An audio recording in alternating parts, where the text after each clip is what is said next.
Hey, so today's lesson is to help you improve your English conversation skills.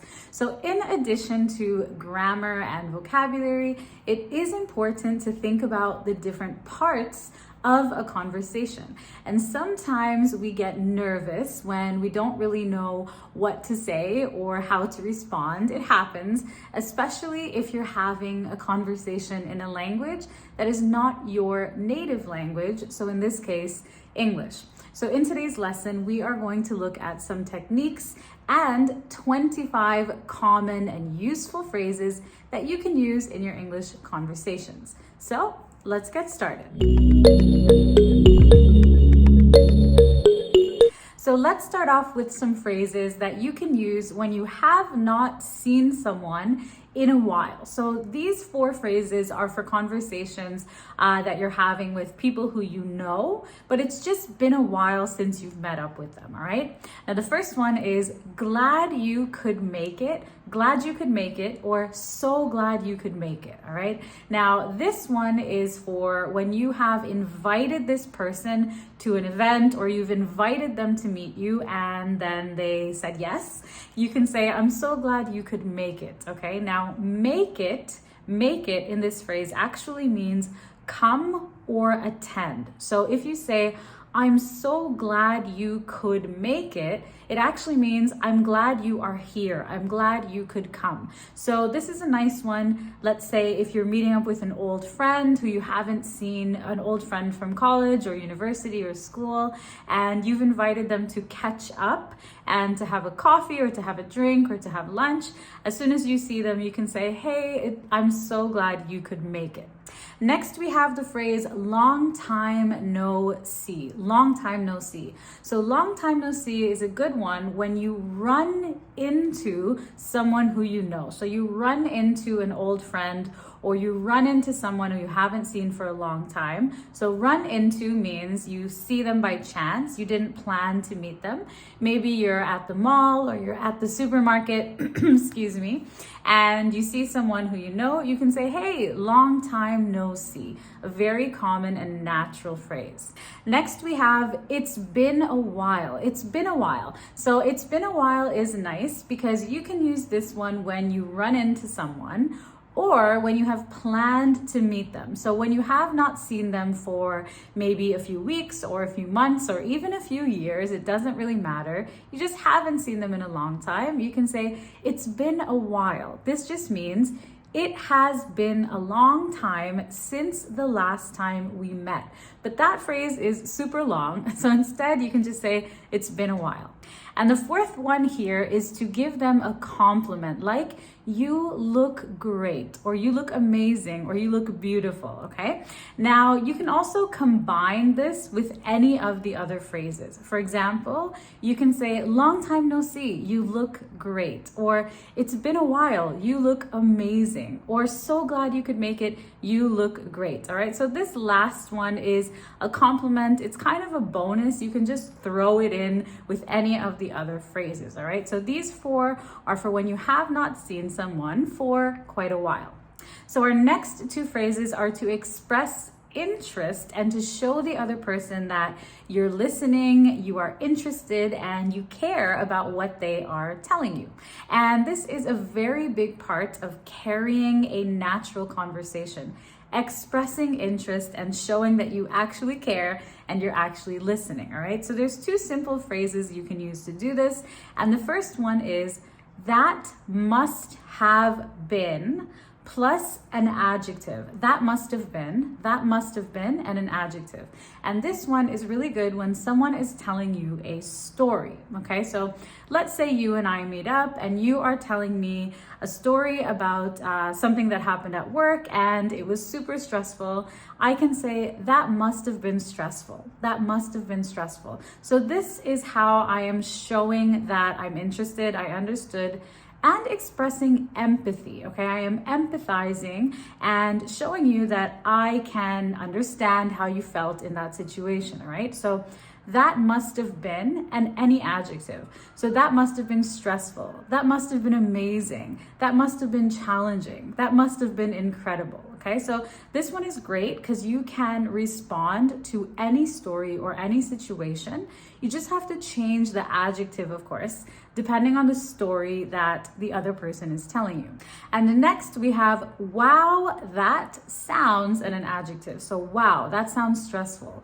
Wow, that sounds amazing. Wow, that sounds horrifying. Wow, that sounds incredible. Okay, so these two simple phrases can be used to reply to any story in any conversation. Just make sure that you choose an appropriate adjective depending on the story. Next, we have some phrases you can use to change the subject or change the topic of the conversation. The first one is, that reminds me, that reminds me. And this is a good one when something pops into your mind and you don't want to forget it, or you are reminded of something that you want to say in the middle of a conversation. Okay, so for example, imagine that you and I are out for lunch. We are looking over the menu and having a chat about what we should order. We're deciding what to eat. And I see that there is chicken on the menu, okay? And I say, that reminds me. That reminds me, I found a really great fried chicken recipe that I think you'll like, okay? So I don't want to forget this. Next, we have the phrase speaking of. So speaking of someone or speaking of something. Now, speaking of is nice to use when you have already mentioned this person or this thing in the conversation, but you want to say kind of something different about them. So for example, imagine that you just mentioned our friend Jeff, and I say, speaking of Jeff, I actually ran into him last week at the mall. Speaking of Jeff, I actually just ran into him, okay? Or let's say that we were talking about kids, okay? And I say, speaking of kids, my son just lost his first tooth this morning. Speaking of kids, my son just lost his first tooth this morning. So again, this is a nice one when you kind of want to change the subject, but it is related to what you were talking about. It's not a totally new subject, okay? So that one's good when you already sort of started the conversation. Another way you can use this phrase is, speaking of something, have you heard, or I heard that. Okay, so this one can be used for gossip, even though gossip is not great, or it can be used to talk about something that you read online, or you saw on the news, or you saw in a blog. So information that you saw, heard, or read somewhere else. And the next phrase is when you want to change the subject altogether. You can say, a little bit off topic, but, a little bit off topic, but, okay? So imagine you and I were out for a coffee, we're talking about our families, we're talking about our kids, and something pops into my head that's a totally different subject, and I want to talk to you about it or ask you about it. I can say, a little bit off topic, but I actually wanted to invite you to a concert before I forget, okay? Before I forget, that's another nice one you can use when you want to say something before you forget, okay? So a little off topic, but I wanted to ask you if you want to go to this concert with me, okay? Next, we have some phrases when you want to agree with someone. So instead of just saying, I agree all the time, of course, I agree is fine. But if you agree with someone very often in a conversation, you don't want to repeat, I agree a million times, okay? So here are some other phrases you can use. And the first one is, I see what you're saying. I see what you're saying, okay? So if someone is sharing their opinion with you, sharing their feelings with you, sharing their ideas with you, you can say, yeah, I see what you're saying. Another one is, I understand where you're coming from. Yeah, I understand where you're coming from. So let's say that you are telling me you're having a terrible time at work, you hate your job, you hate your boss, you're so stressed out, and I can relate and I agree. Maybe we work for the same company. I can say, yeah, I see where you're coming from, okay? I see where you're coming from.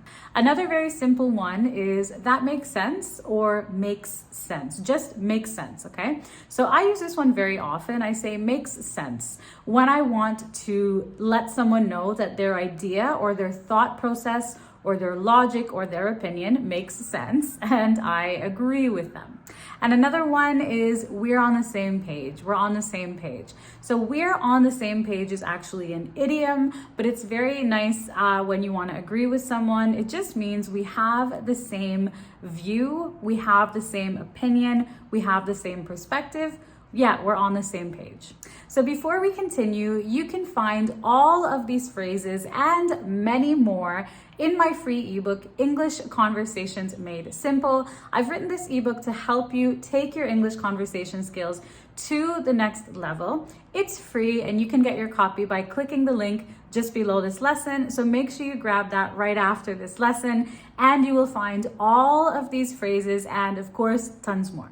Now let's talk about disagreeing with someone, okay? Instead of saying, I disagree or you are wrong or no, there are some more diplomatic and conversational ways to disagree in English. And our first phrase is, I see what you're saying, but at the same time. I see what you're saying, but at the same time. Now, I see what you're saying is a way of agreeing. And when we add, but at the same time, it opens the conversation for me to present a different opinion or maybe an opposite opinion of yours, okay? So I see what you're saying, but at the same time, all right? So let's say that you are telling me that you think online learning is really good for kids because they can spend time at home, they can spend time with their family, the parents can monitor what they're doing, and so on and so on.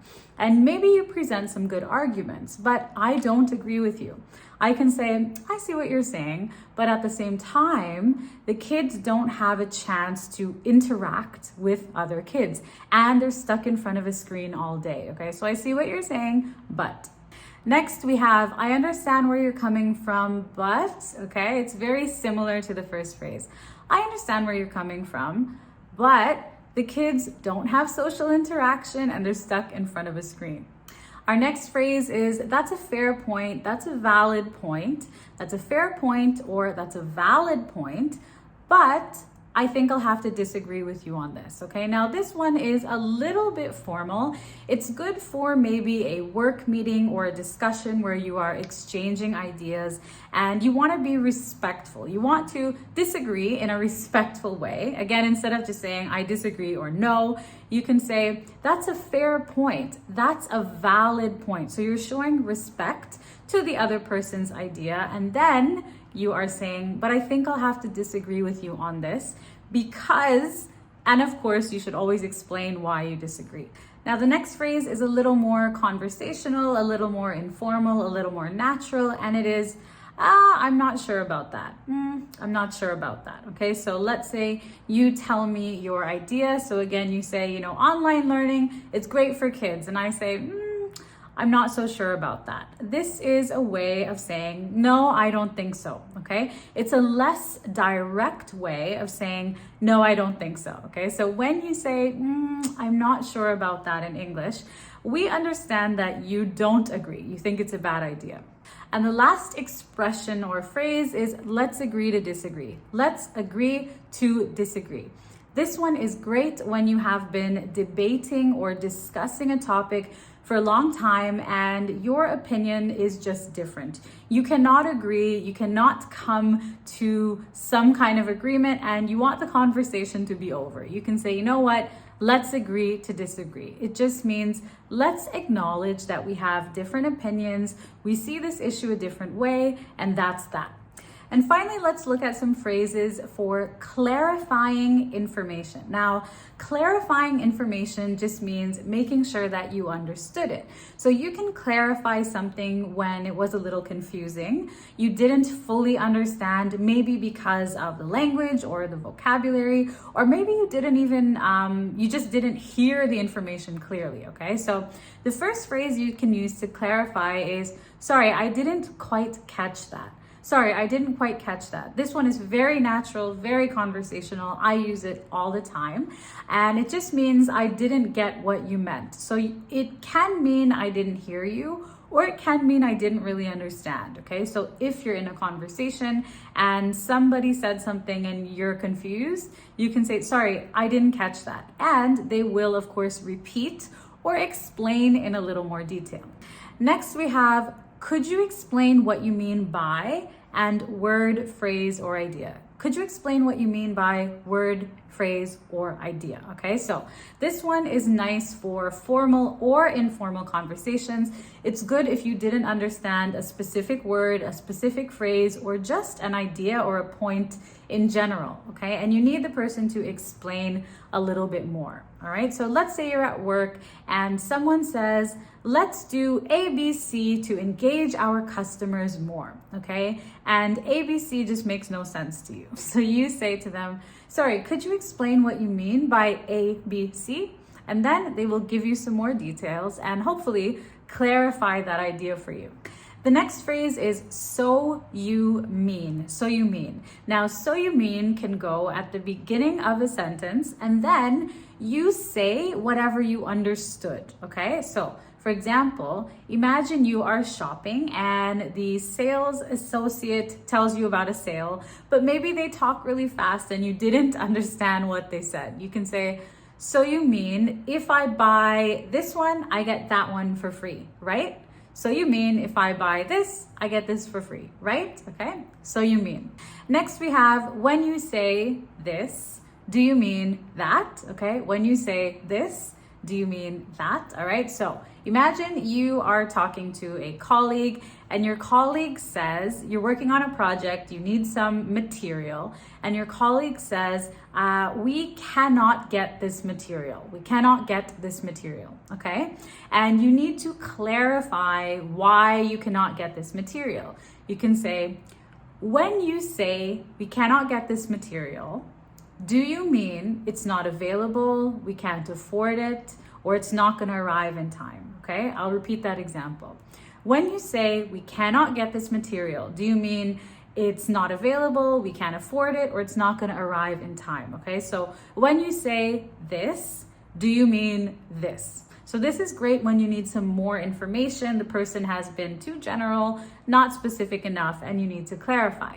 Next we have, I've never heard of word or phrase. What is it exactly? Okay, I've never heard of word or phrase. What is it exactly? All right, so recently I have been learning about cryptocurrency, for example. So imagine I'm telling you about an article I read about cryptocurrency, but you have never heard about it. You can say, I've never heard of cryptocurrency. What is it exactly? Okay, so this is nice for when someone uses a new word, a new phrase, or a new term, or a new idea that you just don't know what it means. Okay, so instead of translating or interrupting the conversation, give them the chance to explain it and kind of give you the definition. It's a nice way to clarify, but also to keep the conversation going and not interrupt.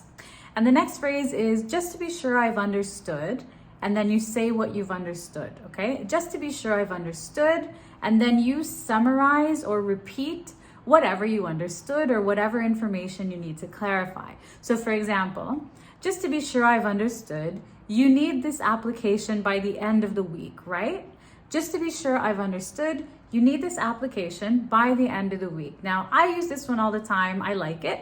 You can use it in any situation, formal, informal, conversational, professional. Just to be sure I've understood, and then I repeat or summarize the information that I need to clarify. So there you have it, 25 useful and very common phrases for your conversations in English. Now, don't forget to download your free ebook, English Conversations Made Simple. You will get a list of all of these phrases and strategies and tips to help you have more natural, more confident conversations in English. As well, if you want to make some notes, you can use the timestamps down below in the description to help you jump around to different areas in this lesson. If you have any questions, please leave them down below in the comments. And as always, thank you so much for watching and for learning with me today. And I will see you very soon in the next lesson.